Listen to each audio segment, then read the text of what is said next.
प्रथमावनो गोजोनथोंसै खुलुमबाय दिनैहाय जोङो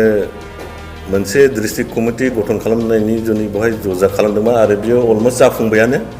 बे चिरां जिल्लानि हेडक्वार्टाराव फरेस्ट बांला सिङावहाय बाथ्राया जाहैबाय जों आगोलनिफ्रायनो मोनसे जिनिसखौ प्रसार खालामबाय थादों जे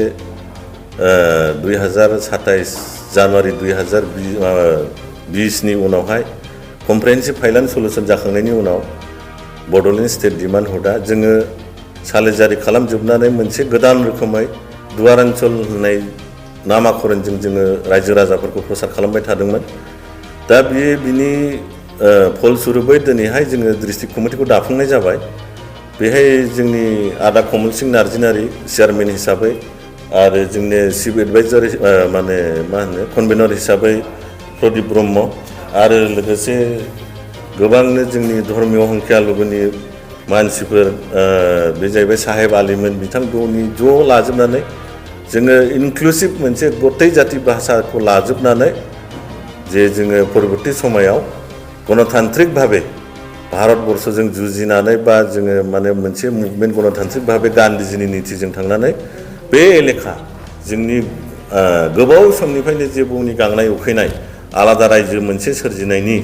माने भारतनि संबिधाननि सिङाव बेखौहाय जों जाफुंहोनो जुनै दिनै जोङो बे कमिटिखौ दाफुंनाय जाबाय आरो जों आसाबादि परबर्ती समायाव जोङो निश्चय पाब्लिक रायजो राजानिसिम लांगोन बे जिनिसखौ निश्चय आजावगोन बेखौ लानानैनो दिनैनि डिस्ट्रिक्ट कमिटिखौहाय जोङो दाफुंनाय जाबाय आरो नोंथाङा जे दुवारान्चल रायजो खुंनाय जादों बे रायजोआव बबेनिफ्राय लानानै बबेसिम औ बे दुवारान्चल रायजोनि जे जोंनि हिस्ट्रि बेकग्राउन्ड दङ जों आगोलनिफ्रायनो बुंबाय थादों जे दुवारान्चल एलेखाया जों जे बे एलेखायाव जे जोङो रायजो जानानै दङ बियो एक्चुअलि दुवारान्चल एलेखानिसो हा बा जों बे दुवारान्चलनि बासिन्दाफोर बे एलेखाया जाहैबाय नोङो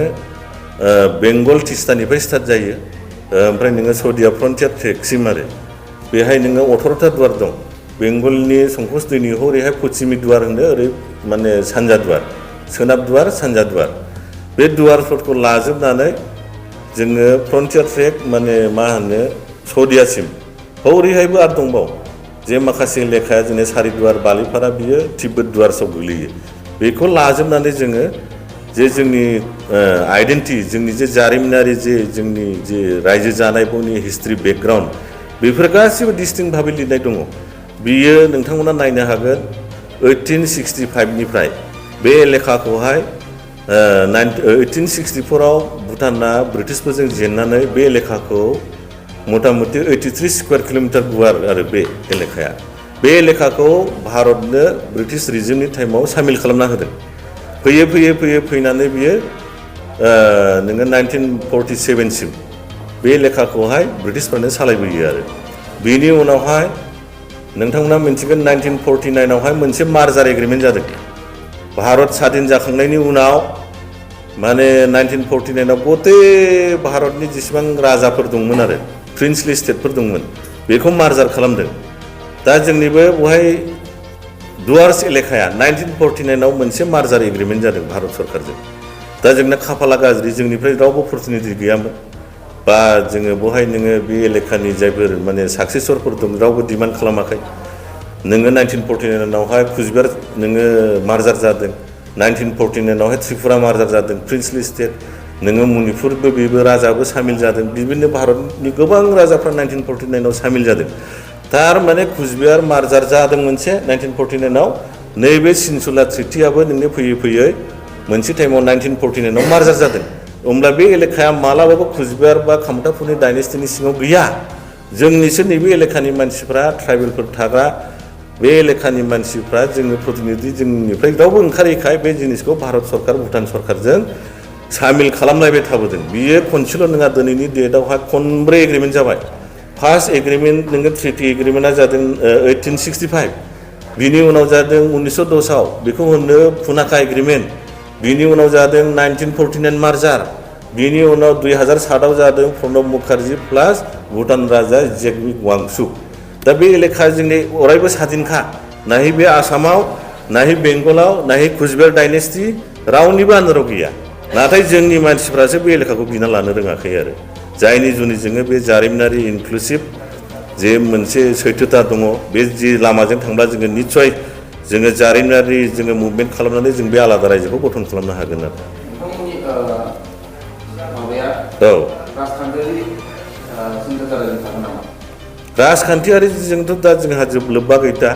जोङो सानदों जेन' जोंनि बे जायफोर जातीय जोंनि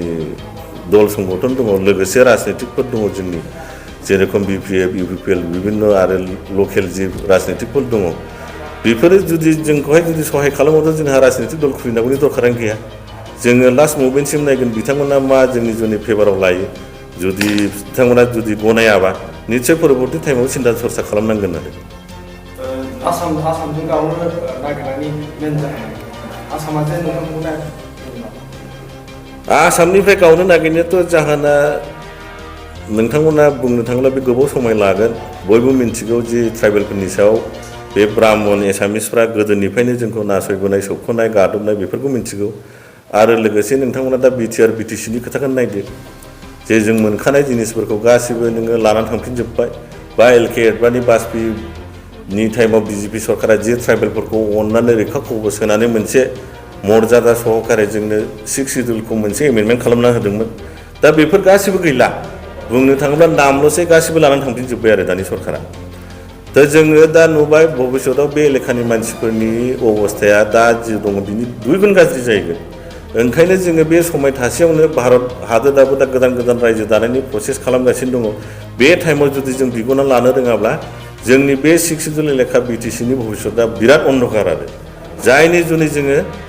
माने जेरैखियालाबो आलादा रायजोखौ नांगौ बे ब्राह्मणफोरनि बा खारै जाग्राफोरनि सिङाव जों थानो गोसो गैला आरो नोंथांमोना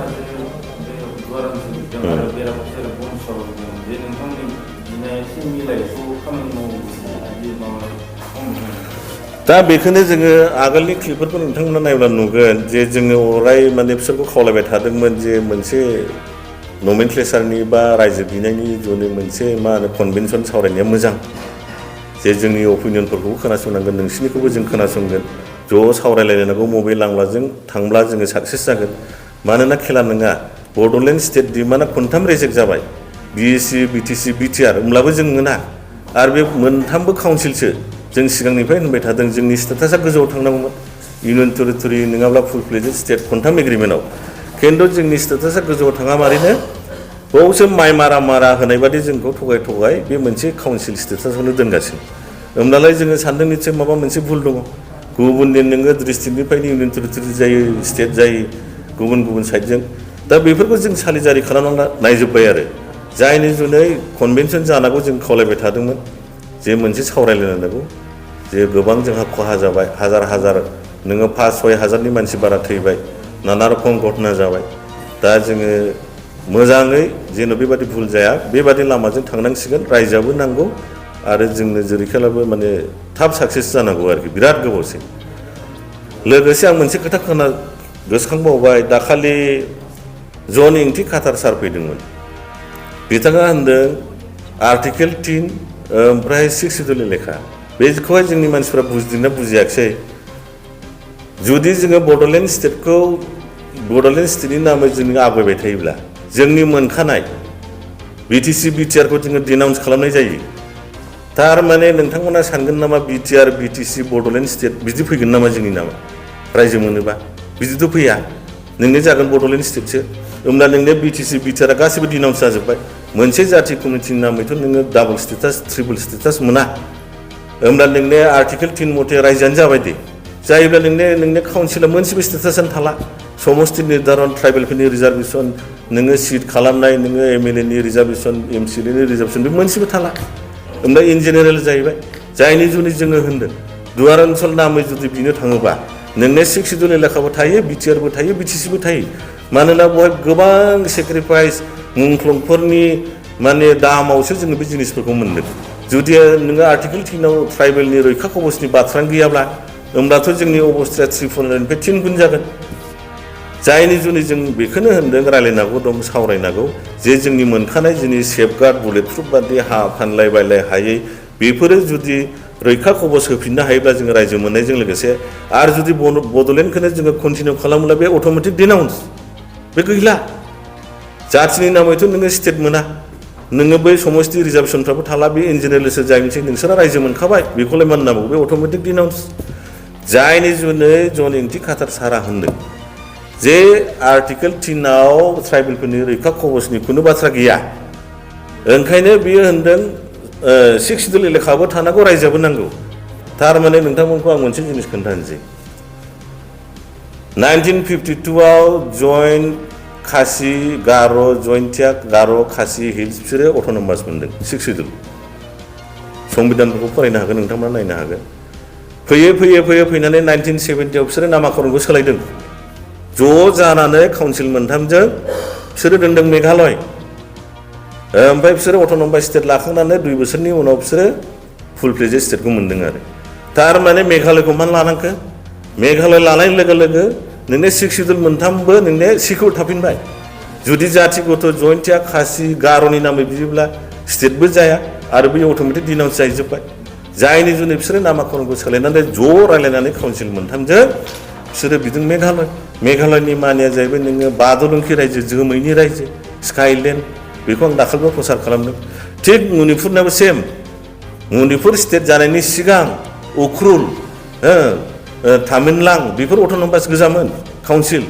बिसोरो ज' मिलायनानै काउन्सिलफ्रा मा खालामबाय मोनसे मणिपुरनि नामै प्रजेक्ट खालामबाय दाना काउन्सिलाबो थाबाय सेफ ओमफ्राय बिसोरो रायजोबो मोनबाय दा बे रोखोम आरोखि जों ओंखायनो होनदों दुवारान्चल रायजो बियोब्ला जोंनि 6 शिड्युला थायो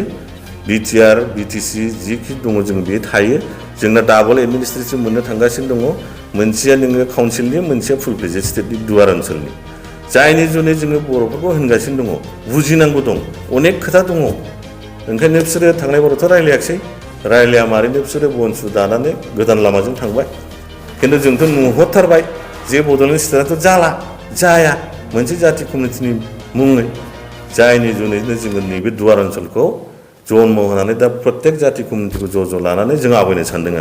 आरो जोङो 100% जोङो रायजोखौ जेरैखेलाबो मोनगोन आरो धन्यबाद